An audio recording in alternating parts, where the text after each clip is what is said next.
दोस्तों, स्वागत है आपका एक और धमाकेदार एनिमे में, जहां आज हम बात करेंगे एक ऐसे लड़के की जो दिखने में तो एकदम ऑर्डिनरी है, पर असलियत में वो इतना ओवरपावर्ड है कि उसका एक स्नीज भी पूरा शहर तबाह कर सकता है। मिलते हैं रे वाइट से, जो दुनिया का सबसे घटिया दिखने वाला पर सबसे खतरनाक आइस मेज है। एक बार भाई का कंट्रोल क्या फिसला, उसने अपने गुस्से में सबकी पेटी बना दी। अब अपनी असली पहचान छुपाने के लिए ये महाशय एक मैजिक एकेडमी में एडमिशन लेते हैं, जहां इनका सामना ऐसी ऐसी बैडीज से होता है कि रे भाई को अपना सिस्टम दिखाना ही पड़ता है। कहानी शुरू होती है आर्नोल्ड एकेडमी ऑफ मैजिक से, जहां सिर्फ नेपो बेबीज यानी बड़े खानदान के अमीर बाप की औलादें पढ़ती हैं और हमारा रे वहां अकेला कॉमनर है। एंट्रेंस सेरेमनी के रास्ते में एक ग्रीन बालों वाली लड़की जिसका नाम अमीलिया रोज है, रे से टकराकर गिर जाती है। रे बेचारा सॉरी बोलता है, पर अमीलिया की एक सहेली तुरंत पहचान लेती है कि ये वही सस्ता कॉमनर है जिसका एकेडमी में इंतजार हो रहा था। फिर क्या था, अमीलिया का एडमिरेशन तुरंत डिस्गस्ट में बदल गया। ऊपर से एल्बर्ट एलियम नाम का एक नोबल ब्रैट अपने चमचों के साथ आकर रे को बुली करने लगता है। एल्बर्ट गुस्से में रे पर वार करता है, पर रे भाई इतनी स्मूथ तरीके से साइड हटते हैं जैसे ड्वेन जॉनसन का गंजा सर। एल्बर्ट का वहीं पोपट हो जाता है। मामला और बिगड़ता उससे पहले रोज यानी लिडिया एन्सवर्थ की एंट्री होती है, जिसका खानदान इतना बड़ा है कि एल्बर्ट की बोलती बंद हो जाती है और वो वहां से दुबक कर निकल लेता है। रोज रे का एकेडमी में स्वागत करती है और यहीं से इनकी दोस्ती का फूल खिलने लगता है। क्लास में टीचर मिस ग्रे रे को इंट्रोड्यूस करती हैं तो पूरा क्लास उससे नफरत करने लगता है। मिस ग्रे फिर दुनिया के 7 ग्रैंड सॉर्सरर्स के बारे में बताती हैं, जिन्होंने मैजिक की एसेंस को मास्टर किया है। वो बताती हैं कि उनमें से एक आइस ब्लेड सॉर्सरर जंग खत्म करने के बाद अचानक गायब हो गया। भाइयों, ये तो वही बात हो गई कि शेर ने 2 कदम पीछे क्या लिए, कुत्तों ने शहर में आतंक मचा दिया। प्रैक्टिकल क्लास में मिस ग्रे हवा से एक सुंदर आइस फ्लावर समन करती हैं। अमीलिया, जो कि टॉप प्रोडिजी है, तुरंत वैसा ही फ्लावर बना देती है। पर जब रे की बारी आती है, वो जानबूझकर अपनी पावर दबा लेता है और सिर्फ एक घटिया सा बर्फ का गोला बनाता है। ये देखकर एल्बर्ट का पारा हाई हो जाता है और वो सोचता है कि रे तो एक नंबर का फ्रॉड है। क्लास के बाद रे लाइब्रेरी में अपने प्लेबॉय मैगजीन्स पढ़ने जाता है। भाई की प्रायोरिटी सेट है, जहां वो अपनी क्लास की blue head elf girl Elisa Griffith से मिलता है। एलिसा शर्मीली है और हमेशा अपनी हुडी से कान छुपाए रखती है, क्योंकि लोग उसका मजाक उड़ाते हैं। रे उसके कानों की तारीफ करके उसे ब्लश करवा देता है। रात को रे अपने रूममेट एवी आर्मस्ट्रॉन्ग से मिलता है। एवी एक मसल मेनियाक है। जब दोनों हाथ मिलाते हैं तो वो हाथ मिलाना कम और ताकत का मुकाबला ज्यादा लगता है। रे को रियलाइज होता है कि ये बंदा भी उसकी तरह ही एक मसल फ्रीक है। फिर रे प्रिंसिपल एबी से मिलने जाता है, जो उसे देखकर खुश हो जाती हैं। ये दोनों पुराने जंग के साथी हैं और एबी चाहती है कि रे अब सुकून की जिंदगी जिए। अगली सुबह ट्रेनिंग ग्राउंड पर रे और उस घमंडी एल्बर्ट का मॉक बैटल होता है। एल्बर्ट को लगता है कि रे उसका टिकट काट देगा, पर रे उसके हर अटैक को मजाक में इवेट करता है और एल्बर्ट की लकड़ी की तलवार का सिस्टम हैंग कर देता है। एल्बर्ट बेचारा बोझो बनकर सरेंडर कर देता है। रात को रे और एवी अपने रूम में हार्डकोर वर्कआउट करते हैं। एवी पूछता है कि रे कौन सा क्लब ज्वाइन करेगा। रे मुस्कुराते हुए कहती है कि वो 2 क्लब ज्वाइन करेगा। अगले दिन रे पहले क्लब में घुसता है, जिसका नाम एनवायरमेंटल रिसर्च क्लब है, पर अंदर स्टेरॉइड खाए हुए सांड जैसे बॉडी बिल्डर्स भरे पड़े थे। एवी भी वहां का मेंबर था। क्लब का प्रेसिडेंट रे को स्टिकमैन बोलकर रिजेक्ट करने ही वाला था कि रे ने अपने कपड़े फाड़ दिए और अपना जॉन सीना वाला फिजिक दिखाया। ये देखकर प्रेसिडेंट इतना इंप्रेस हो गया कि उसे तुरंत अपने सेक्रेड ब्रदरहुड ऑफ मसल्स में शामिल कर लिया। इसके बाद रे जाता है बॉटनी क्लब में, जहां सिर्फ ड्रॉप डेड ब्यूटीज भरी थीं। प्रेसिडेंट रिबेका ब्रैडली को तो कोई प्रॉब्लम नहीं थी, पर वहां डीना नाम की एक कड़वी जबान वाली लड़की रे पर इल्जाम लगाती है कि वो सिर्फ उनके केक्स चेक करने आया है। मतलब भाई, एक तरफ मसल्स और दूसरी तरफ ब्यूटीज। रे भाई की तो लाइफ सेट है। मामला सुलझाने के लिए रिबेका सजेस्ट करती हैं कि डीना को ही रे का इंचार्ज बना दिया जाए। डीना को लगता है कि अब वो रे का सिस्टम हैंग कर देगी, इसलिए वो तुरंत मान जाती है। वो रे को एक ऐसे गार्डन में ले जाती है जो पूरा घास फूस और वीड से भरा पड़ा था। डीना उसे ऑर्डर देती है कि बेटा, 1 हफ्ता है तेरे पास, इसे अकेला साफ कर और प्लांटिंग के लिए तैयार कर, वरना तेरा एडमिशन कैंसिल। रे बेचारा नखरे नहीं दिखाता और पूरे दिल से काम पर लग जाता है। पूरे हफ्ते वो इतनी मेहनत करता है कि क्लब की बाकी लड़कियों से घूरती रह जाती हैं। वो उसके मजबूत हाथ देखकर सोचती हैं कि काश ये हाथ कहीं और भी यूज हो सकते। मतलब भाई, इनका दिमाग अलग ही नशा करके बैठा है। हफ्ते के एंड में रे गार्डन को एकदम चमका देता है। डीना के पास अब कोई बहाना नहीं बचा, तो उसे ना चाहते हुए भी रे को बॉटनी क्लब का मेंबर बनाना पड़ता है। अगले हफ्ते क्लास में मिस ग्रे अनाउंस करती हैं कि फॉरेस्ट में एक प्रैक्टिकल एक्सरसाइज होगी और सबको 4-4 के ग्रुप्स बनाने हैं। मिस ग्रे के निकलते ही सब लोग रे को ऐसे इग्नोर करते हैं जैसे वो कोई बुरा सपना हो, पर तभी हमारा मसल मेनियाक दोस्त एवी आर्मस्ट्रॉन्ग आता है और रे को पार्टनर बनने का ऑफर देता है। रे खुश हो जाता है। रे देखता है कि एलिसा, वो शर्मीली एल्फ लड़की, कोने में अकेली बैठी है। रे उसे भी इनवाइट कर लेता है। एलिसा बेचारी थोड़ा हेजिटेट करती है कि वो एक यूजलेस बर्डन बन जाएगी, पर रे उसे मना लेता है। तभी होता है सदी का सबसे बड़ा धमाका। रोज, जो पूरे स्कूल की टॉप नोबल ब्यूटी है, वो भी आकर रे का ग्रुप ज्वाइन कर लेती है। ये देखकर पूरे स्कूल की जलकर राख हो जाती है और एल्बर्ट का तो दिमाग ही सटक जाता है। अगले दिन सब फॉरेस्ट पहुंचते हैं। मिस ग्रे समझाती हैं कि उन्हें फॉरेस्ट के सेंटर तक पहुंचना है और रास्ते में चेक पॉइंट से स्टैम्प्स कलेक्ट करने हैं। ये एक्सरसाइज 24 घंटे चलेगी और वार्निंग दी जाती है कि जंगल खतरनाक मॉन्स्टर से भरा पड़ा है। एक्सरसाइज शुरू होते ही रे की टीम निकल पड़ती है। घंटों तक भटकने के बाद अचानक एलिसा पर एक अजीब सा स्टिंग मॉन्स्टर अटैक कर देता है। सब घबरा जाते हैं, पर रे भाई लास्ट सैमुराई बनकर उस मॉन्स्टर के 2 टुकड़े कर देते हैं। सबकी बोलती बंद। वो आगे बढ़ते हैं और चेक पॉइंट्स पर स्टैम्प्स लगाते जाते हैं। रे की सर्वाइवल नॉलेज इतनी तगड़ी है कि वो अपनी टीम को हर मुश्किल से बचा लेता है। रात को जब बाकी सब मजाक मस्ती कर रहे होते हैं, रे को अपने जंग के दिन याद आने लगते हैं। उसे याद आता है कि कैसे उसने सबकी पेटी बना दी थी। वो थोड़ा इमोशनल हो जाता है। उसे लगता है कि उसके पास खुश रहने का कोई हक नहीं है। जब वो लोग सो रहे होते हैं, रे पहरा देता है और अपनी मास्टर की बात याद करता है कि उसे खुद को माफ करके एक नॉर्मल लाइफ जीनी चाहिए। अगली सुबह जंगल के बीच से एक चीख सुनाई देती है। रे सोनिक की स्पीड से वहां पहुंचता है और देखता है कि हमारा प्राउड एल्बर्ट एक सिस्सी की तरह चिल्ला रहा है, क्योंकि एक मॉन्स्टर ने उन्हें घेर लिया है। रे चार्ज करता है और उस मॉन्स्टर के सिर में तलवार घुसाकर उसका खेल खत्म कर देता है। पर एल्बर्ट तो ढीठ है। थैंक यू बोलने की जगह वो फिर से रे को रूट तरीके से ट्रीट करता है। भाई, इसका ईगो तो माउंट एवरेस्ट से भी ऊंचा है। जब रे की टीम वहां पहुंचती है तो वो हैरान रह जाते हैं कि रे ने अकेले मॉन्स्टर को पैक कर दिया। रोज को अब रे पर शक होने लगता है, पर तभी पर्दे के पीछे से एक अजीब सा क्लोक्ड बंदा निकलकर एक कर्स्ड डैगर से उस मरे हुए मॉन्स्टर को फिर से जिंदा कर देता है। अब वो मॉन्स्टर एक घिनौना अबॉमिनेशन बन चुका है और उसकी नजर सिर्फ रे पर है। रे अटैक करता है, पर उस मॉन्स्टर का आर्मर इतना थिक है कि तलवार कचरा लग रही है। रे सोचता है कि पहली बार आइस मैजिक यूज करनी पड़ेगी, पर तभी रोज, एवी और अलीसा मिलकर मैजिक अटैक करते हैं और रे को एक ओपनिंग मिल जाती है। रे जंप मारता है और उस बीस्ट के 2 टुकड़े कर देता है। अपनी टीम का जोश देखकर रे को अपने पुराने जंग के साथी याद आते हैं। उधर वो मिस्टीरियस मेज अपना काम करके गायब हो जाता है। एंड में रे और उसकी टीम सेंटर पहुंचकर सारे स्टैम्प्स कलेक्ट कर लेती है और विनर बन जाती है। अकेडमी वापस आने पर जब विनर्स अनाउंस होते हैं तो लोग चीयर करने की जगह रे को गालियां देते हैं, क्योंकि एक कॉमनर से हार उन्हें हजम नहीं हो रही थी। एल्बर्ट तो पागल होने की कगार पर था। कुछ हफ्तों बाद रे अकेडमी से ब्रेक लेकर अपनी पुरानी मास्टर लिडिया से मिलने जाता है, जो अब व्हील चेयर पर है। लिडिया अपने स्टूडेंट को देखकर बहुत खुश होती है और दोनों गप्पे मारना शुरू करते हैं। बिना कुछ छुपाए लिडिया रे को अपनी रिसर्च के बारे में बताती है, जो दिमाग के उस हिस्से पर है जहां मैजिक की यादें स्टोर होती हैं, जिसे एनग्राम कहते हैं। लिडिया का मानना है कि इससे मैजिक का पूरा पर्सपेक्टिव ही बदल जाएगा। पर भाई, कहानी में ट्विस्ट तब आता है जब वो वॉर्न करती है कि यूजेनिक्स नाम के घटिया सॉसरर्स मेजिस के दिमाग चीर रहे हैं ताकि वो शॉर्टकट से ये डिस्कवरी कर सके। मतलब ये लोग अलग ही नशा करके बैठे हैं। लिडिया ले को फुल अलर्ट रहने को कहती है और मैंशन में घूमते वक्त उससे दोस्ती यारी का हालचाल पूछती है। रे मजे से अपने मीट हेड रूममेट रोज और उस ब्यूटीफुल एल्फ गर्ल के किस्से सुनाता है। लिडिया खुश है कि उसका स्टूडेंट अब जेन्युइनली हैप्पी है। बातों बातों में लिडिया मैजिक शिवालिया नाम के कंपटीशन का जिक्र करती है, जो 3 टॉप एकेडमीज के बीच होता है।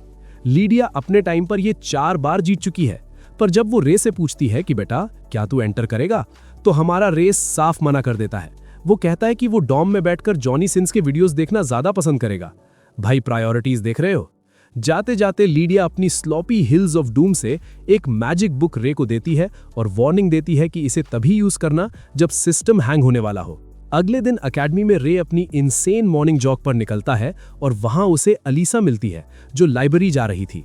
रे साथ चलने को कहता है तो बेचारी अलीसा का दिमाग शॉर्ट सर्किट हो जाता है रे के एंडलेस रिज की वजह से। दोनों लाइब्रेरी में घंटों डीरेंज्ड नर्ड्स की तरह मोटी किताबें पढ़ते हैं। बाहर निकलते ही उन्हें क्लैरिस मिलती है, जो 1 नंबर की स्पाई बनी बैठी थी। रे उसे पकड़ लेता है और अपना रिज गेम अप करते हुए उसे कॉम्प्लीमेंट देता है और लंच पर बुला लेता है। वो ब्लॉन्ड सिंप तो खुशी के मारे गीली हो जाती है और तुरंत मान जाती है। लंच पर रे अलीसा और क्लैरिस को मिलवाता है और अपनी स्मूथ बातों से दोनों को रुला देता है। मतलब भाई, ये लड़का है या करिश्मा की दुकान। लंच के बाद रे दोनों को विदा करता है और अगली विक्टिम यानी रोज से टकराता है। रोज को देखते ही रे उसकी सुंदरता के कसीदे पढ़ने लगता है और रोज बेचारी उसके चाम में फंसकर उसे आउटिंग पर बुला लेती है। रे फुल गिगाचार्ड मोड में हर लुक को कॉम्प्लीमेंट करता है और रोज धीरे धीरे उसके लिए पिघलने लगती है। रोज पूछती है कि भाई तू लड़कियों के मामले में इतना प्रो कैसे है, तो रे शांति से कहता है कि वो लड़कियों के बीच बड़ा हुआ है और बाकी का ज्ञान उसने यूट्यूब वीडियोस देखकर लिया है। तभी ड्रेसिंग रूम में रोज को एक स्पाइडर दिखता है। बेचारी डर के मारे सिर्फ अपने विक्टोरिया सीक्रेट वाले कपड़ों में ही भागकर रे की बाहों में घुस जाती है। जब उसे रियलाइज होता है कि ये कितना ऑकवर्ड है तो वो तुरंत वापस भागती है।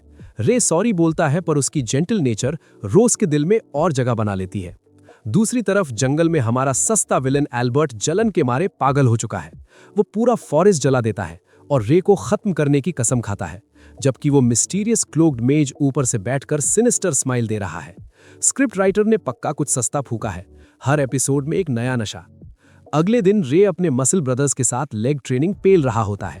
इसके बाद वो बॉटनी क्लब जाता है, जहां डीना उसे स्पेयर की देती है कि आज कोई और नहीं आएगा, सिर्फ रे और प्रेसिडेंट रिबेका होंगे। जैसे ही रे रूम खोलता है, सामने रिबेका कपड़े बदल रही थी। दोनों एम्बैरेस हो जाते हैं और रे अपने एक्साइटेड सॉसेज को कंट्रोल करते हुए बाहर निकल जाता है। रिबेका बाहर आती है पर शर्म के मारे नजरें नहीं मिला पाती।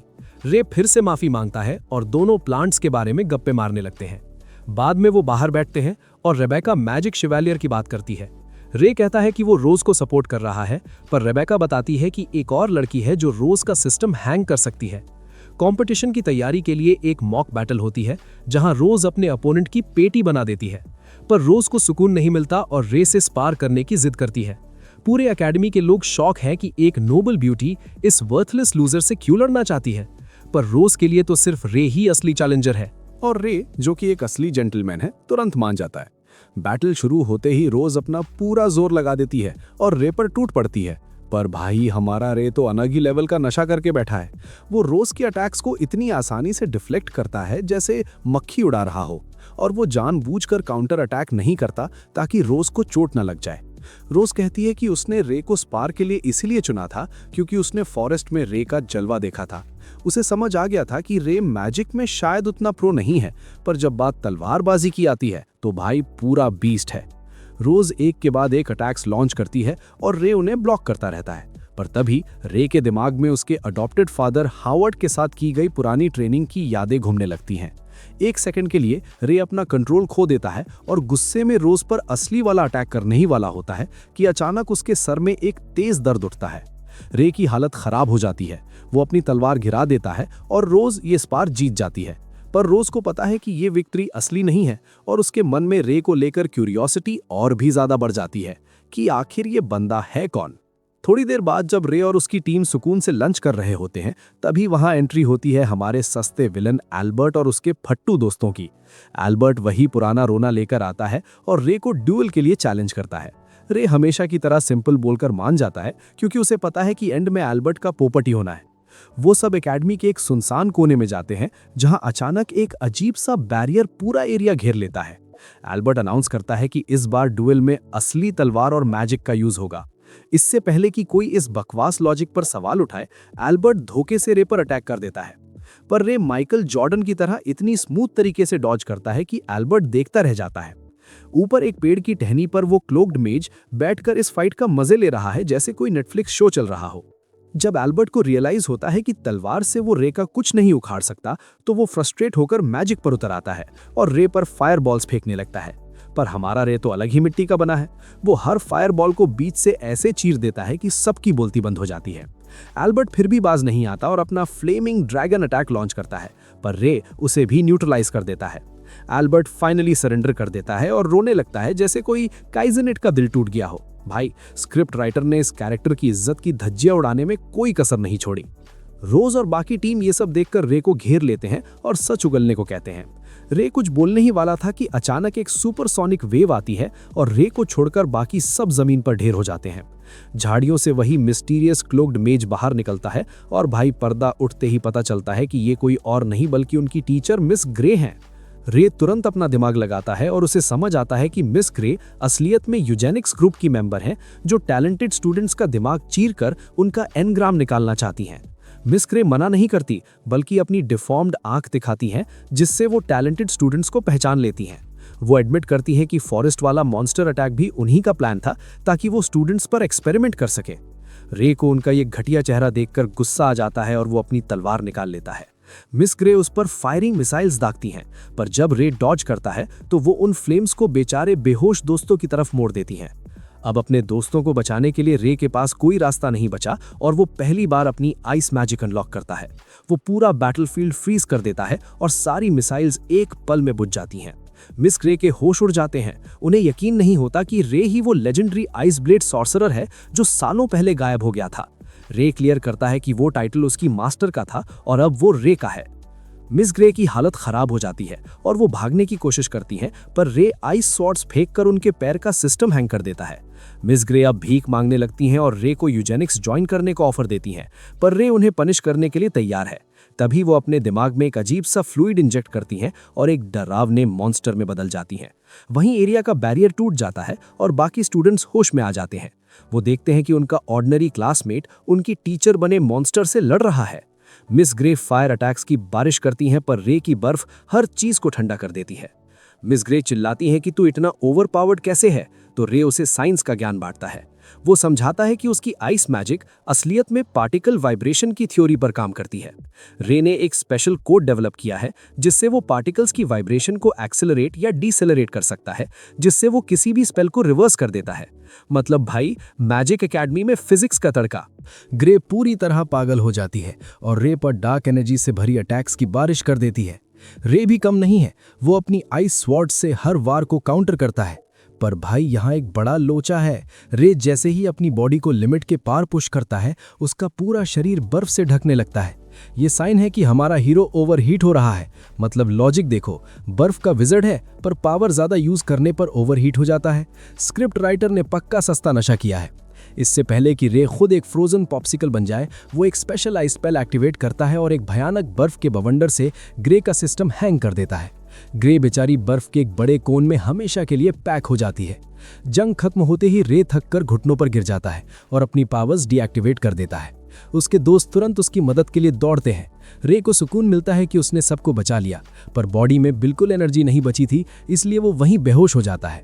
अब कहानी हमें 10 साल पीछे ले जाती है। हम देखते हैं कि रे की मास्टर लिडिया ने उसे एक जंग के बाद ढूंढा था। लिडिया उसे अपने कैंप ले गई, जहां उसकी टीममेट्स एबी और कैरल ने उस अजीब बच्चे पर सवाल उठाए। लिडिया बताती है कि ये बच्चा सुनसान बैटलफील्ड पर अकेला मिला था और शायद वही अकेला सर्वाइवर है। पर कुछ दिन बाद कर्नल ने रे को रखने से मना कर दिया, क्योंकि रे जिस विलेज से था वो एक इंडिपेंडेंट डोमेन था और गवर्नमेंट पंगे नहीं लेना चाहती थी। लिडिया को ये बात बिल्कुल बकवास लगती है। वो और पिंक बालों वाली बारबी कैरल उस बच्चे से इमोशनल बॉन्ड बना लेती हैं और रे को फील करवाती हैं कि अब उनका एक परिवार है। जब कर्नल सबको मीटिंग के लिए बुलाता है तो कैरल चिल्लाने लगती है कि वो रे को कभी अकेला नहीं छोड़ेगी। एबी कहती है कि उसे ऑर्फनेज भेज दो। जब कोई फैसला नहीं ले पाता तो सब आइस ब्लेड सॉर्सरर यानी लिडिया की तरफ देखते हैं। लिडिया सोच ही रही थी कि तभी नन्ना रे रूम में एंट्री मारता है। भाई ने सारी बातें सुन ली थी। लिडिया उसके सामने घुटनों पर बैठकर पूछती है कि बेटा, तू क्या चाहता है? रे उसका हाथ पकड़कर कहती है कि वो लिडिया के साथ रहना चाहता है। ये देखकर लिडिया का दिल मोमबत्ती की तरह पिघल जाता है और वो कर्नल को साफ बोल देती है कि रे की पूरी रिस्पॉन्सिबिलिटी उसकी है। कर्नल मान जाता है जब तक ये उसकी ड्यूटी में रुकावट न बने। बस फिर क्या था, लिडिया रे की मास्टर बन जाती है और उसे आइस मैजिक का हर एक बफ और ट्रिक सिखाती है। जंग 6 साल तक चलती है और इस बीच रे आइस मैजिक का मास्टर बन जाता है। वो मिलिट्री का हिस्सा बनते हुए लिडिया के साथ फ्रंट लाइंस पर दुश्मनों का खेल खत्म करने लगता है। पर धीरे धीरे हालात खराब होने लगते हैं जब दुश्मनों के साथ एक नया एलाई मिल जाता है जिससे जीतना नामुमकिन लग रहा था। कर्नल रे को कहता है कि वो अभी बच्चा है, इसलिए जंग छोड़कर घर चला जाए, पर रे मना कर देता है। वो कहता है कि ये लोग ही उसका परिवार है और वो उनके लिए अपनी पेटी बनवाने को भी तैयार है। पर बदकिस्मती से फाइनल बैटल के दिन रे को अपनी ही आंखों के सामने अपने दोस्तों का टिकट करते हुए देखना पड़ता है। ये दर्दनाक नज़ारा देखकर रे के अंदर का गुस्सा फट जाता है। वो ओवरहीट हो जाता है और पूरे बैटलफील्ड पर मौजूद हर एक बंदे का सिस्टम हैंग कर देता है। वापस प्रेजेंट में रे इन्फर्मरी यानी हॉस्पिटल में होश में आता है, जहां लिडिया, उसकी मेड क्लेरा और प्रिंसिपल एबी उसका वेट कर रही थी। रे माफी मांगता है कि वो फिर से ओवरहीट हो गया, पर लिडिया उसे दिलासा देती है। जब रे अपने दोस्तों के बारे में पूछता है तो एबी बताती है कि वो सब एकदम फिट है। लिडिया जाते जाते रे का सिर सहलाती है और खुश होती है कि वो ठीक है। एबी रे को बताती है कि शुरू में वो उसके एडमिशन के खिलाफ थी, पर लिडिया ने गिड़गिड़ाकर और सिर झुकाकर भीख मांगी थी ताकि रे एक नॉर्मल जिंदगी जी सके, ना कि वो खून से भरे बैटलफील्ड वाला नशा। एबी उसे कहती है कि बेटा, स्कूल एंजॉय करो और अपनी हैप्पीनेस ढूंढो, क्योंकि यही लिडिया की सबसे बड़ी विश है। एबी के जाने के बाद रोज और पूरा गैंग रे से मिलने आता है। रे उनसे माफी मांगता है कि उसने अपनी ओवरपावर्ड एबिलिटीज छिपाई और फाइनली रिवील करता है कि वो दुनिया के 7 ग्रैंड सॉर्सरर्स में से एक है। वो उन्हें जंग की कहानी सुनाता है और बताती है कि कैसे फाइनल बैटल में कंट्रोल खोने की वजह से उसने सबका खेल खत्म कर दिया था। जब वो होश में आया तो पूरा बैटलफील्ड एक वेस्टलैंड बन चुका था और उसकी मास्टर खून से लथपथ उसे अपनी बाहों में लिए खड़ी थी। रे बताता है कि वो अब क्रोनोस लॉक नाम का एक पावरफुल स्पेल यूज कर रहा है ताकि वो ओवरहीट ना हो, और यही वजह है कि वो मैजिक में इतना सस्ता और घटिया परफॉर्म करता है। वो खुद को अपने दोस्तों की मौत और अपनी मास्टर के व्हील चेयर पर होने का जिम्मेदार मानता है। उसे लगता है कि उसके हाथ खून से रंगे हैं और वो खुश रहने के लायक नहीं है। भाई, हमारे हीरो का दुख तो खत्म ही नहीं हो रहा। रोज रे की बातों से बिल्कुल एग्री नहीं करती। वो कहती है कि जो हो गया सो हो गया, पर आज जो रे उनके सामने खड़ा है वो दुनिया का सबसे काइंड इंसान है। हमारा मसल बॉय एवी भी पीछे नहीं रहता और कहता है कि रे एक अमेजिंग पर्सन और असली मसल डैडी है। मतलब भाई, ये अलग ही लेवल की ग्लेजिंग चल रही है। एलिसा और क्लैरिस भी हाँ में हाँ मिलाती हैं। इमोशन से भरकर रोज अचानक रे को गले लगा लेती है। अपने दोस्तों का ये प्यार देखकर रे को अपने पुराने जंग के साथ ही याद आ जाते हैं और भाई थोड़ा सेंटिमेंटल हो जाता है। उसी रात रे के पास एक अनएक्सपेक्टेड विजिटर आता है। ये और कोई नहीं बल्कि हमारा सस्ता ईगो मेनियक एल्बर्ट है। रे का लेवल देखने के बाद एल्बर्ट की अकल ठिकाने आ गई है और वो अपने घटिया बिहेवियर के लिए माफी मांगने आया है। रे, जो कि एक असली गीगा चैट है, उसे तुरंत माफ कर देता है। वो एल्बर्ट को लेक्चर देता है कि बेटा, खानदान और टैलेंट तो ठीक है, पर असली चीज होती है मेहनत और सही इन्वायरमेंट। ये बोलते वक्त रे के दिमाग में लिडिया और कैरल की यादें घूमने लगती हैं, जिन्होंने उसे एक अनाथ बच्चे से हीरो बनाया था। अगले हफ्ते एकेडमी में अनाउंसमेंट होती है कि मिस ग्रे की जगह एक नई टीचर आई हैं, पर जैसे ही रे उन्हें देखता है उसका सिस्टम हैंग हो जाता है। नई टीचर और कोई नहीं बल्कि मिस इनॉर्मस मिल्की टैंक्स यानी उसकी पुरानी साथी कैरल है। शाम को नहाते वक्त रोज रे के राज के बारे में सोच रही होती है। उसे रियलाइज होता है कि वो तो चांदी की चम्मच लेकर पैदा हुई है, पर रे ने बचपन से ही दुख झेले हैं। पर भाई, अमीर होने का भी अपना दुख है। रोज पर पूरे खानदान का प्रेशर है कि वो हमेशा टॉप पर रहे। उसे डर लगता है कि वो कभी उनकी एक्सपेक्टेशंस पर खरी नहीं उतर पाएगी। अगले दिन कैरल अपनी पहली क्लास लेती है और मैजिक शेवेलियर कंपटीशन के बारे में बताती है। 3 एकेडमीज के बीच इस टूर्नामेंट में सिर्फ 16 लोग चुने जाएंगे, जिनमें से 6 इनकी एकेडमी से होंगे। सिलेक्शन के लिए क्वालिफायर्स झेलने होंगे। पर भाई, हमारा रे तो कैरल की मैसिव जिगल्स देखकर अपना दिमाग खो बैठा है। क्लास खत्म होते ही वो प्रिंसिपल एबी के ऑफिस पहुंचता है और डिमांड करता है कि इस कैरल को अभी फायर करो। वो कहता है कि कैरल एक खतरनाक सेडक्ट्रेस है जिसके मील साइज डंपलिंग्स वो हैंडल नहीं कर सकता। एबी साफ मना कर देती है क्योंकि कैरल स्टूडेंट्स में पहले ही पॉपुलर हो चुकी है। रे अभी रोना रो ही रहा था कि कैरल पीछे से प्रकट होती है और एबी के सामने ही उसे टीज करने लगती है। थोड़ी देर बाद क्वालिफायर शुरू होते हैं। रे और क्लैरिस रूफ टॉप पर बैठकर मैच देख रहे होते हैं। रोज अपने अपोनेंट की कुछ ही सेकंड्स में पेटी बना देती है और क्वालिफाई कर लेती है, पर रे नोटिस करता है कि जीतने के बाद भी रोज खुश नहीं है, बल्कि ऐसा लग रहा है जैसे वो खुद से डिसअपॉइंटेड हो। बाद में हम देखते हैं कि रोज के घटिया दिखने वाले बाप ने उस पर प्रेशर बना रखा है कि वो अपनी पुरानी राइवल आर्यान से कभी ना हारे। अगले दिन रेबेका और डीना से पता चलता है कि रोज की परेशानी की वजह यही आर्यान है। आर्यान एक फॉर्मिडेबल अपोनेंट है और सालों से रोज की राइवल रही है। रोज अपने बाप को निराश नहीं करना चाहती, इसलिए वो हर अपोनेंट का सिस्टम हैंग करती जाती है और मैजिक शेवेलियर में अपनी जगह पक्की कर लेती है। पूरा स्कूल चीयर करता है, पर रोज के चेहरे पर 12 बजे हुए हैं। सनसेट के वक्त रे उसे मिलता है और कांग्रेचुलेट करता है, पर साथ ही बोल देता है कि बहन, तेरे चेहरे पर डाउट साफ दिख रहा है। रोज एडमिट करती है कि वो आर्यान से डरती है क्योंकि उसे लगता है आर्यान उससे ज्यादा पावरफुल है। कंपटीशन में अभी 1 महीना बाकी है, तो रे उसे अपनी मास्टर की दी हुई गाइड से ट्रेन करने का ऑफर देता है। रोज तुरंत मान जाती है। इन दोनों की राइवलरी बचपन में एक नोबल्स की पार्टी से शुरू हुई थी, जहां वो पहले दोस्त बने थे और हमेशा साथ रहते थे। पर अब ये दोस्ती दुश्मनी में कैसे बदली, ये जानने के लिए सब्सक्राइब ठोको। पर उनकी दोस्ती का सिस्टम तब हैंग हो गया जब दोनों बड़े हुए और उन्हें एक दूसरे के खिलाफ स्पर करने पर मजबूर किया गया। एरियन ने इतनी आसानी से रोज की पेटी बना दी कि रोज सीधा अपने केक्स के बल जमीन पर जा गिरी। मैच के बाद एरियन ने मदद के लिए हाथ बढ़ाया, पर हमारी रोज से अपनी हार हजम नहीं हुई। जलन के मारे उसने एरियन को इग्नोर कर दिया और उसी दिन से उनका ब्लॉसमिंग फ्रेंडशिप सीधा शैडो रेल्म में चला गया।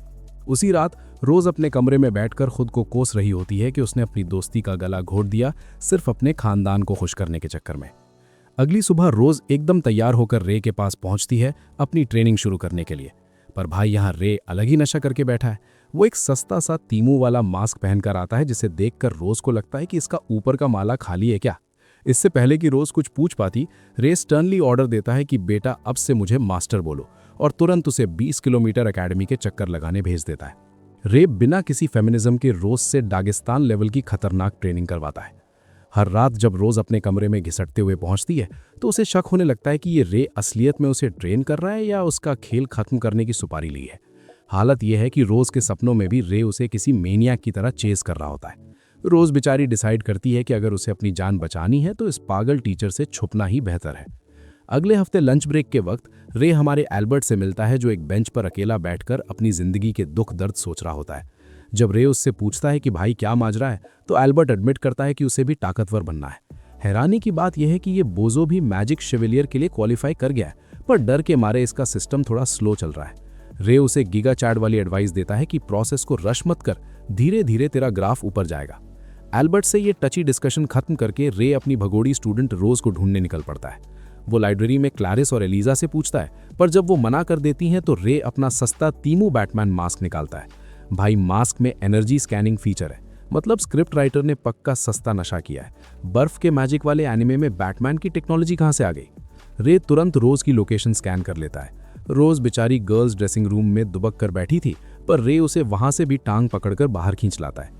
वो उसे याद दिलाता है कि बेटा मेरी ट्रेनिंग का सब्सक्रिप्शन लाइफ टाइम है, कैंसिल करने का कोई ऑप्शन नहीं। रोज को कूटने के बाद रे एनवायरमेंटल रिसर्च क्लब जाता है अपने मसल ब्रदर्स से मिलने और उनसे रिक्वेस्ट करता है कि टूर्नामेंट में रोज के लिए एक मस्ट चीयरिंग स्क्वाड बनकर उसका सिस्टम बूस्ट करे।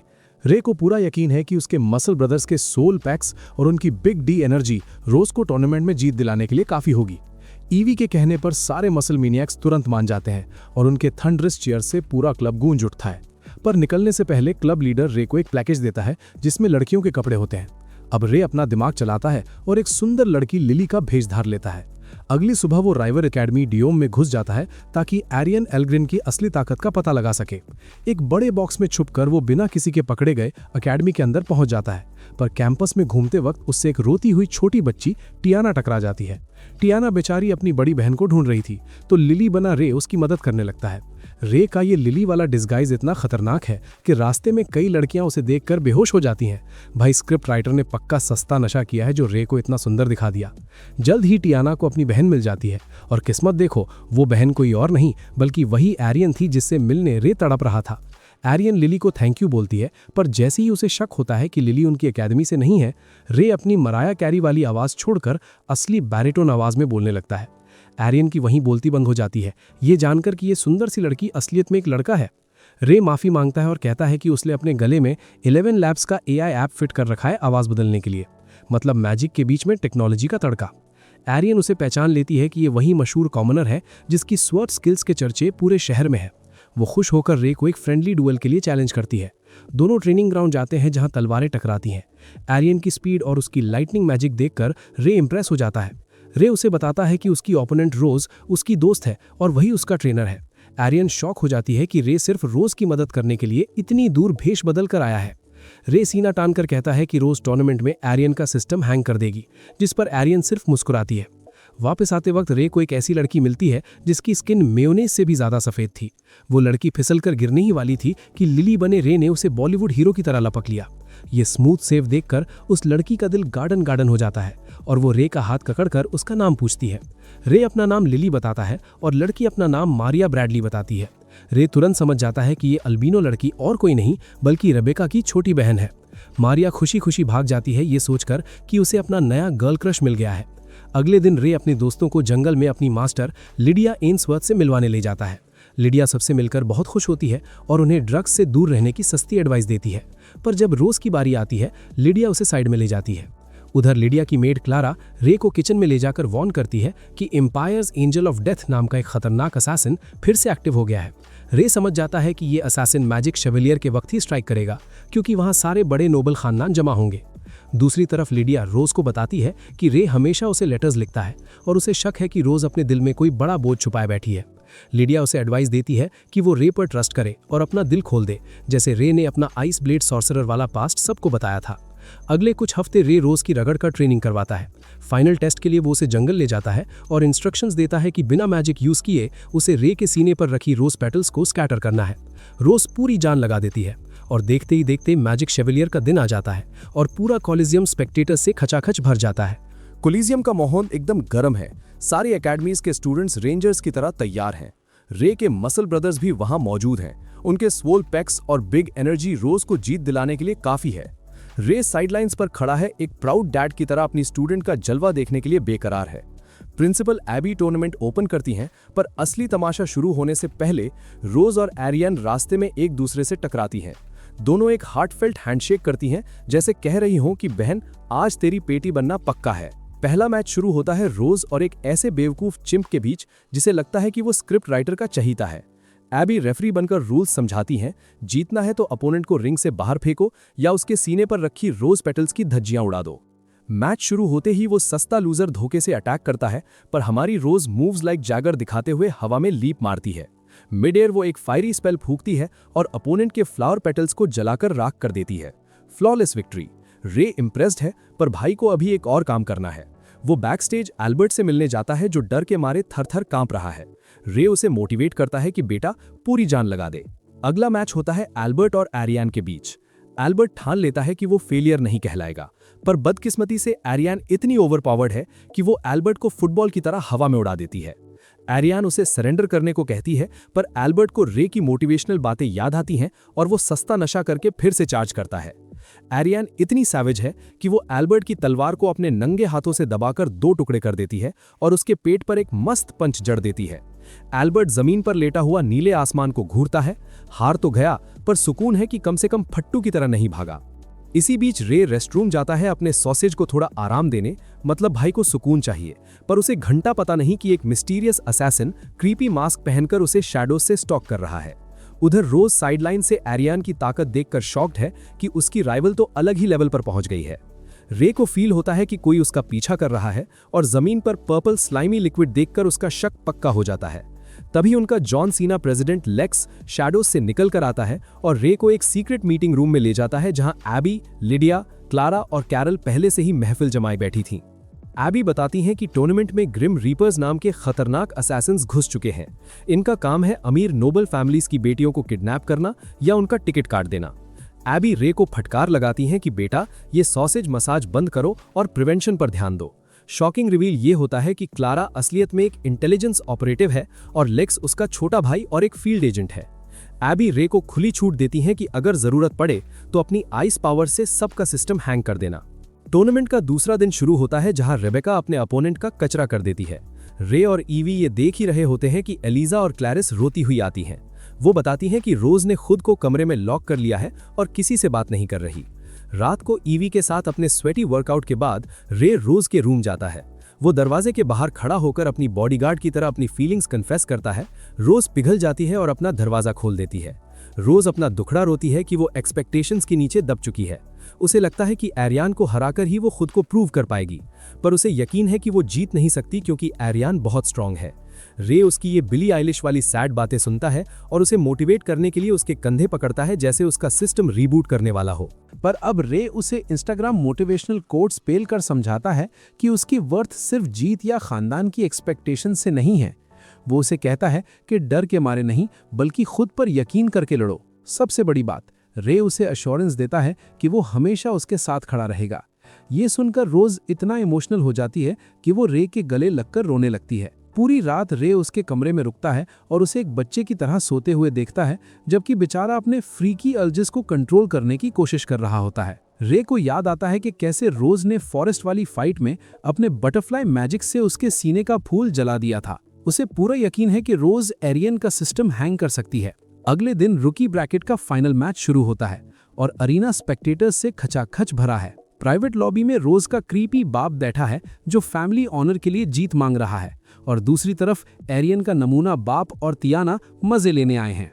इधर रे जब ईवी और एलिसा से मिलता है तो वो बताता है कि रोज एकदम फिट है क्योंकि उन दोनों ने पूरी रात साथ बिताई है। ये सुनते ही उनके कल्चर्ड दिमाग का शॉर्ट सर्किट हो जाता है और उन्हें लगता है कि रे ने पक्का उसका सिस्टम हिला दिया होगा। रे बिना कुछ कहे निकल लेता है और उन्हें गंदे ख्यालों में छोड़ देता है। पर तभी एक ट्विस्ट आता है।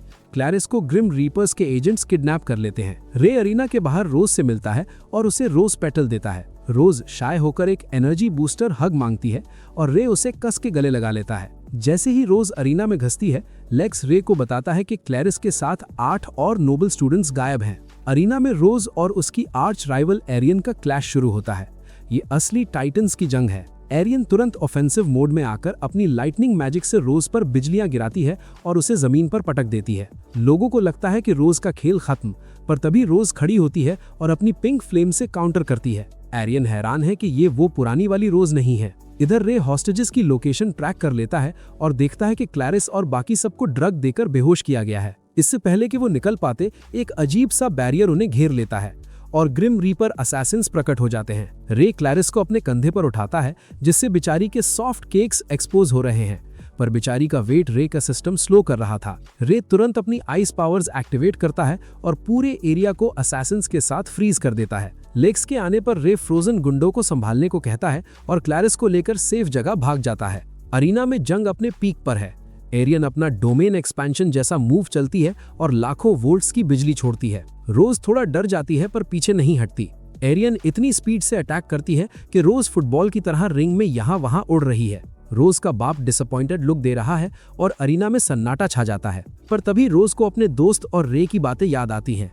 उसे रे की आवाज सुनाई देती है जो अरीना के बाहर से चिल्ला रहा है कि अपने स्क्विशी बॉटम्स उठाओ और लड़ो। बस फिर क्या था, रोज का प्रीमा मटीरियल रिस्पॉन्ड करता है और उसकी असली ताकत अनलॉक हो जाती है। उसका बटरफ्लाई इफेक्ट अपने पीक पर पहुंच जाता है और पूरा अरीना शॉक रह जाता है। रोज की पिंक ऑरा फटती है और वो एरियन का सामना करने के लिए तैयार हो जाती है। अब रोज इतनी इवेसिव हो गई है कि एरियन उसे टच तक नहीं कर पा रही। एरियन फ्रस्ट्रेट होकर रेकलेस हो जाती है, पर रोज के रेडिएंट बटरफ्लाइज हर अटैक को डिफ्लेक्ट कर देते हैं। रोज उसे सरेंडर करने को कहती है, पर एरियन गुस्से में मना कर देती है। एरियन आखिरी बार चार्ज करती है, पर रोज एक ब्लेजिंग पिंक बटरफ्लाई उसके मुंह पर फोड़ देती है। तभी एरियन की नाक से खून बहने लगता है। ये साइन है कि उसका एनग्राम इतनी मैसिव पावर झेल नहीं पा रहा है। अरियान खून की उल्टियां कर रही है और उसका सिस्टम पूरी तरह ओवरहीट होने की कगार पर है। पर भाई, दोनों में से कोई भी हार मानने को तैयार नहीं है। अरियान को हजम नहीं हो रहा कि उसकी बचपन की दोस्त उससे आगे निकल गई है और रोज ने ठान ली है कि आज तो वो सबका मुंह बंद करके ही रहेगी। दोनों मॉर्टल कॉम्बैट स्टाइल में एक दूसरे पर टूट पड़ते हैं, ये देखने के लिए कि आखिर में किसकी पेटी बनती है। थकाल से दोनों का बुरा हाल है, पर रुकने के बजाय वो और भी ज्यादा सैवेज तरीके से लड़ने लगती हैं। फिर होता है एक एक्सप्लोसिव क्लैश। धुआं छटता है तो दिखता है कि रोज खड़ी है और अरियान उसकी बाहों में घायल पड़ी है। ये सडन क्लोजनेस देखकर दोनों का दिल मोमबत्ती की तरह पिघल जाता है। उनका टूटा हुआ बॉन्ड फिर से जुड़ने लगता है। जब अरियान दबे लफ्ज में रोज की ताकत की तारीफ करती है, ये सुनकर रोज को किसी लाइटनिंग स्ट्राइक से भी ज्यादा जोर का झटका लगता है और वो तुरंत रोने लगती है। अरियान कहती है कि उसे रोज पर गर्व है। रोज एडमिट करती है कि वो इतनी ओवरपावर्ड सिर्फ अपने दोस्तों और खासकर रे के अनवेवरिंग सपोर्ट की वजह से बन पाई है। दोनों को अपने बचपन के दिन याद आते हैं जब वो इनसेपरेबल थीं और अब दोनों एक दूसरे का चेहरा आंसुओं से भिगो रही हैं। अरियान माफी मांगती है कि उसने इतने सालों तक रोज को इग्नोर किया, जबकि वो सिर्फ बात करके मामला सुलझा सकती थी। उसे खुद पर शर्म आती है और वो रोज को कस के गले लगा लेती है। रोज को भी अपनी गलती का एहसास होता है कि वो एक नंबर की स्पॉइल्ड ब्रैट बन गई थी जो हार हजम नहीं कर पा रही थी। रोज ने आज सिर्फ अपनी राइवल को नहीं बल्कि अपने घमंड को भी हरा दिया है। पूरा अरीना खुशी से पागल हो जाता है और रोज का वो खड़ूस बाप भी पहली बार प्राउड फील करते हुए तालियां बजा रहा है। बाद में रे इन्फर्मरी जाता है रोज से मिलने, जो बेचारी पट्टियों में ऐसे लिपटी हुई है जैसे थैनोस से 10 राउंड लड़कर आई हो। रोज एडमिट करती है कि शुरू में उसे रे की वो दागिस्तान वाली खतरनाक ट्रेनिंग बिल्कुल बकवास लग रही थी, पर अब सुकून ले कि उसका फल मीठा निकला है। पर वो अभी भी कंफ्यूज है कि उसके अंदर अचानक इतनी शक्ति कहां से आई है। रे गीगाचैड वाला ज्ञान बांटता है कि बेटा, टैलेंट खानदान से मिल सकता है, पर मेहनत हर चीज का सिस्टम हैंग कर देती है। दोनों एक दूसरे से हाथ मिलाते हैं और रोज कुछ ही दिनों में एकदम फिट हो जाती है। अब मैजिक शेवेलियर अपने क्लाइमैक्स पर पहुंचता है। फाइनल मैच है बॉटनी क्लब की प्रेसिडेंट रिबेका ब्रैडली और दूसरी एकेडमी की फाइटर ल्यूकस फ्रॉस्ट के बीच। मैच शुरू होते ही ल्यूकस गॉड स्पीड एक्टिवेट करता है और हंटर के किलुआ की तरह स्टेरॉइड्स पर निकल पड़ता है। मिली सेकेंड्स के अंदर वो रिबेका के रोज पेटल्स उड़ा देता है और उसे बिल्कुल स्पीचलेस छोड़ देता है। पूरा अरीना सन्नाटे में है। रिबेका अपना टाइटल खो देती है और ल्यूकस बिना पसीना बहाए चैंपियन बन जाता है। बाहर निकलते वक्त ल्यूकस रे से टकराता है और तभी रिवील होता है कि ल्यूकस पियरलेस ब्लेड सॉर्सरर का नया टाइटल होल्डर है। ल्यूकस रे को पहचान लेता है और खुल्लम खुल्ला चैलेंज देता है कि उसका असली टारगेट ये सस्ता टूर्नामेंट नहीं बल्कि आइस ब्लेड सॉर्सरर यानी हमारा रे है। वो रे को 1 साल बाद ड्यूअल के लिए ललकारता है, मतलब एक नया नशा मार्केट में आ गया है। अरीना के नीचे कैरल, लीडिया और एबी पकड़े गए ग्रिम रीपर असैसिन्स को इंटरोगेट करने जेल जाती हैं। कैरल, जो कि हिप्नोसिस की मास्टर है, अपनी उंगलियां चटकाती है और उन असैसिन्स का दिमाग अपने कंट्रोल में ले लेती है। वो उन्हें किसी बारबी वाली ड्रीमी इल्यूजन में भेजकर मजे ले रही होती है। तभी एबी उसे डांटती है कि बकवास बंद करो और काम पर ध्यान दो। कैरल कोशिश करती है उनके लीडर का पता लगाने की, तभी कुछ सिनिस्टर होता है। एक एक करके सारे असैसिन्स के सिर ग्रेनेड की तरह फटने लगते हैं। मतलब उनके दिमाग में कोई फेल सेफ लगा था ताकि राज बाहर ना आए। टूर्नामेंट खत्म होता है, एबी क्लोजिंग स्पीच देती है और अगले हफ्ते से एकेडमी में कल्चरल फेस्टिवल की तैयारी शुरू हो जाती है। मैजिक शैवाल्य तो खत्म हो गया, पर रे की लाइफ में सुकून कहाँ। क्लास मीटिंग चल रही होती है और हमारा रे एक मस्त आइडिया देता है, मेड कैफे। पर भाई, नोबल खानदान की लड़कियों का ईगो तो माउंट एवरेस्ट पर रहता है। वो तुरंत भड़क जाती हैं कि हम नोबल्स होकर दूसरों की गुलामी करेंगे, कभी नहीं। अब ट्विस्ट ये है कि ये आइडिया असलियत में रोज का था। उसे पता था कि इन घमंडी नोबल लड़कियों का सिस्टम कैसे काम करता है, इसीलिए उसने रे को बलि का बकरा बनाया। रोज को क्यूट मेड आउटफिट्स का बड़ा क्रेज है और रे तो ठहरा 1 नंबर का थरकी, वो तुरंत मान गया। पर इन लड़कियों को मनाने के लिए रे अपना ट्रम्प कार्ड खेलता है और कैरल को बीच में घुसा देता है, जो स्कूल की सबसे पॉपुलर टीचर है। जैसे ही कैरल ने वो मेड आउटफिट पहनकर मॉडल किया, नोबल लड़कियों का सारा घमंड पानी पानी हो गया और वो ऊ आ करने लगी। रोज खुश थी कि उसका प्लान कामयाब रहा, पर तभी सेरा नाम की एक चश्मिश लड़की रोती हुई आती है और बॉम्ब फोड़ती है कि हमारी botany club president Rebecca Bradley ने किसी सस्ते लूजर से एंगेजमेंट कर ली है। अब फ्लैशबैक में देखो कि माजरा क्या है। एक अंधेरे कमरे में रिबेका और एवन बर्नस्टीन की एंगेजमेंट मैजिक और खून से सील की गई थी। रिबेका का वो घटिया शक्ल वाला बाप अपनी बेटी को किसी अनजान बंदे के हवाले करने को तैयार था, सिर्फ अपने फायदे के लिए। पर उन्हें ये नहीं पता कि एवन असलियत में डेडली यूजेनिक्स का मेंबर है, जो सॉर्सरर्स पर घिनौने एक्सपेरिमेंट्स करते हैं। उनका प्लान रिबेका को सिर्फ एक वेसल की तरह यूज करना है, क्योंकि उसके पास सॉर्सरर्स आइज है, जिससे वो पास्ट और प्रेजेंट के विजन्स देख सकती है। मतलब स्क्रिप्ट राइटर ने पक्का सस्ता नशा किया है, जो रिबेका की लाइफ का इतना गंदा बर्ताव बना दिया। अगले दिन सुबह सुबह रे रिबेका से मिलने जाता है और दिखावे के लिए कॉन्ग्रेचुलेशंस बोलता है। रिबेका झूठी स्माइल देती है, पर हमारा रे गिगा कार्ड है, वो तुरंत समझ जाता है कि बहन के दिल में 12 बजे हुए हैं। उधर एकेडमी में कल्चरल फेस्टिवल की तैयारियां जोरों पर है। जब रे ऑडिटोरियम जाता है तो वो देखकर शॉक हो जाता है कि एल्बर्ट और उसकी स्क्रॉनी क्रू इतनी मेहनत कर रहे हैं। एल्बर्ट एडमिट करता है कि रे के मेड कैफे वाले आइडिया ने उसे इंस्पायर किया है। रे को यकीन नहीं हो रहा कि नोबल्स उसकी बात मान रहे हैं, पर एवी उसे समझाता है कि रे ने सबको यूनाइट कर दिया है। और एल्बर्ट तो असली बात बोल ही देता है कि भाई, दुनिया में ऐसा कोई मर्द नहीं जिसे क्यूट मेड आउटफिट पसंद ना हो। सही बात है एल्बर्ट भाई, तुम्हारा साबुन स्लो है, पर तुम्हारी चॉइस एकदम कड़क है। बाद में रे स्टूडेंट काउंसिल से मिलता है। वहां सिर्फ सेरा और रिबेका होती हैं। सेरा बताती है कि बाकी मेंबर्स गुस्से में काउंसिल छोड़कर चले गए हैं, क्योंकि वो रिबेका की एंगेजमेंट से नाखुश हैं। रे बेचारा जेंटल गाय बनकर काउंसिल के काम में मदद करने का ऑफर देता है। काम खत्म करके जब रे निकलने वाला होता है, सेरा उसे रोक लेती है और गिड़गिड़ाकर कहती है कि उसे रिबेका की एंगेजमेंट में कुछ बहुत बड़ा लोचा लग रहा है। वो रे से रिक्वेस्ट करती है कि प्लीज इस मामले की इन्वेस्टिगेशन करो, और हमारा रे, जो कि 1 नंबर का यूजलेस सिंप है, तुरंत मान जाता है। इन्वेस्टिगेशन शुरू करने के लिए रे रात को अपनी मास्टर लिडिया के पास जाता है। लिडिया को एवन के बारे में ज्यादा तो नहीं पता, बस इतना पता है कि वो एक बड़े नोबल खानदान से है। वो क्लारा को बोलती है कि अपने इंटेलिजेंस नेटवर्क का यूज करके एवन का सिस्टम स्कैन करे।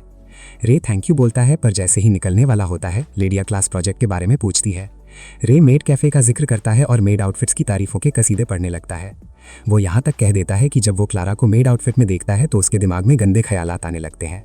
क्लारा शर्म से टमाटर की तरह लाल हो जाती है, पर लिडिया को अलग ही जलन होने लगती है।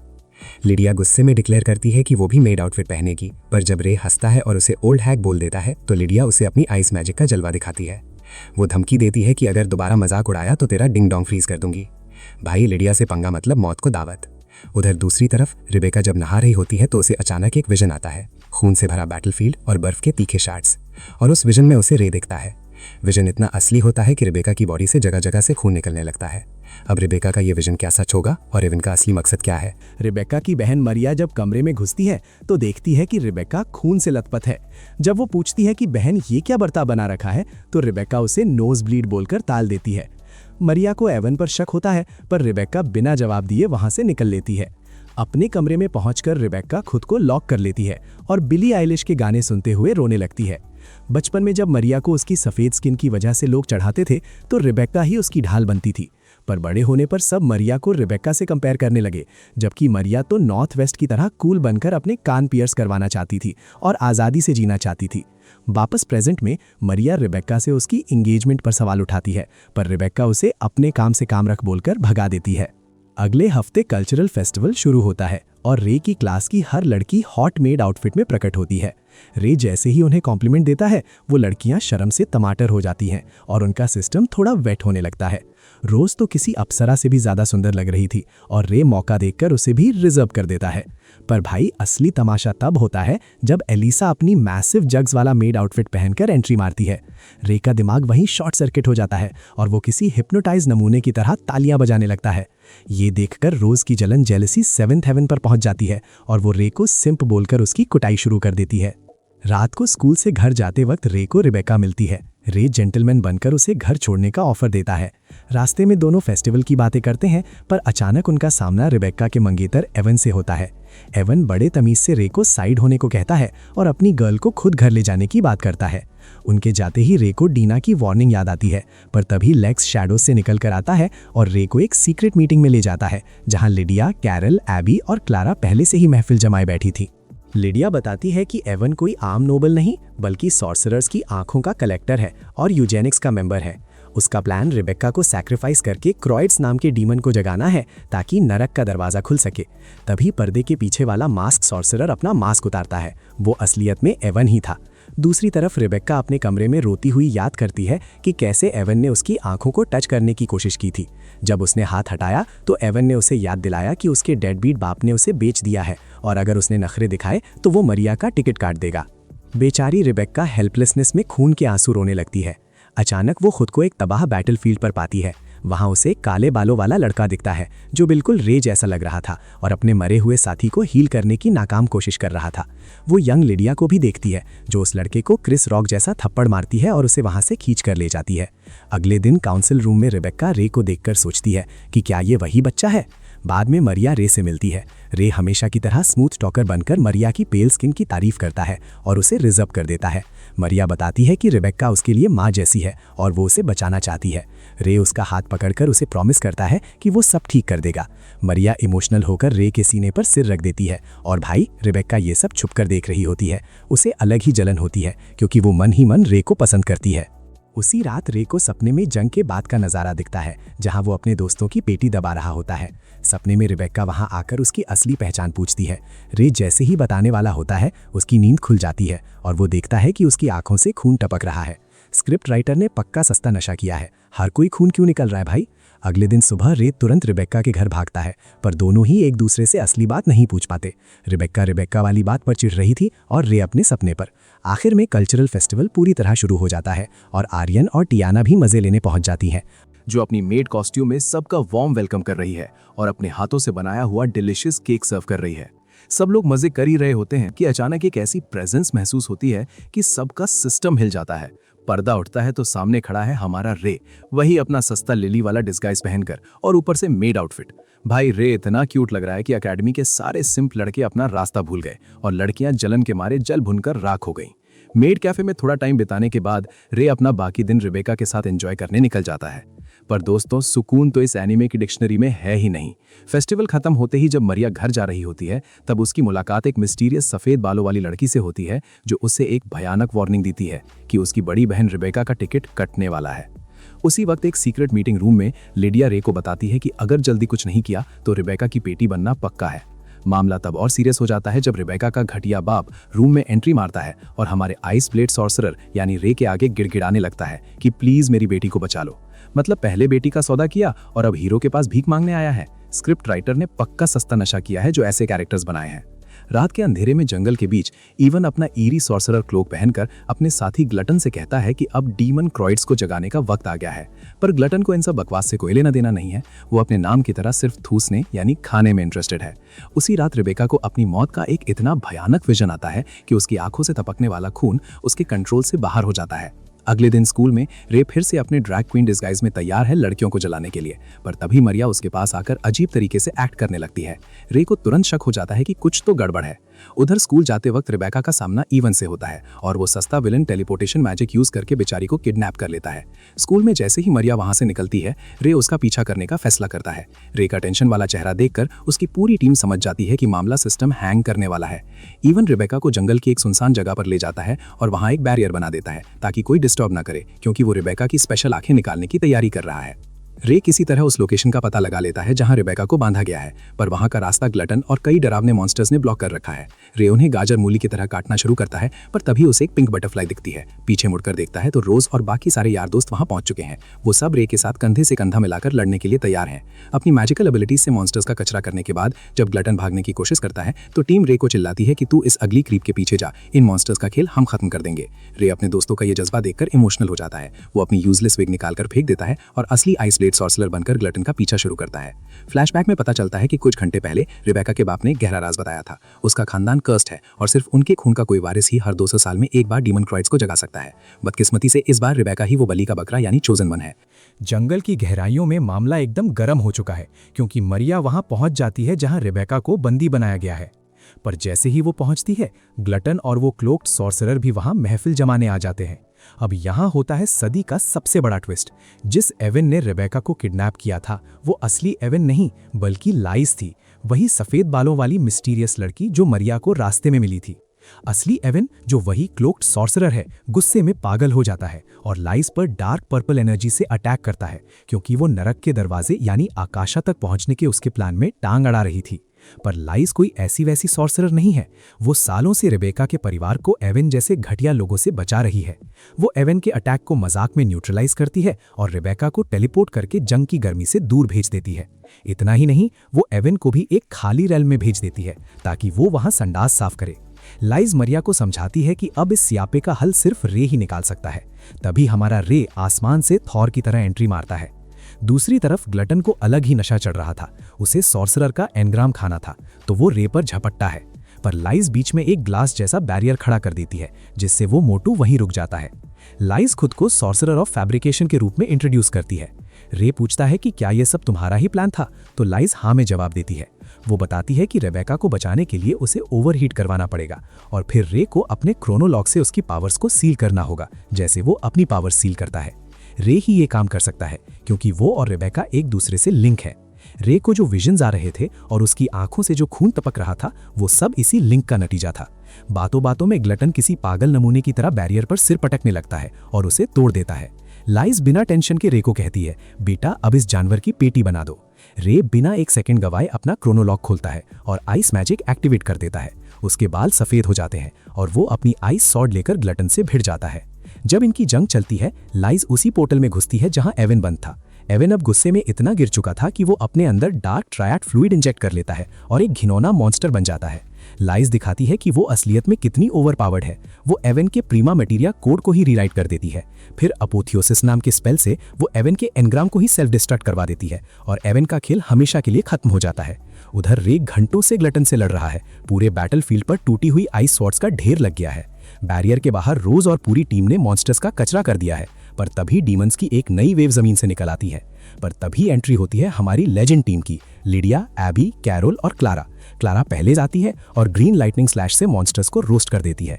फिर आती हैं प्रिंसिपल एबी, जो अपनी तलवार को समन करके एक इतना बड़ा इन्फर्नो ड्रैगन निकालती हैं कि पूरा जंगल जलने लगता है। स्टूडेंट्स तो देखकर शॉक रह गए कि उनकी प्रिंसिपल तो असली मॉन्स्टर निकली।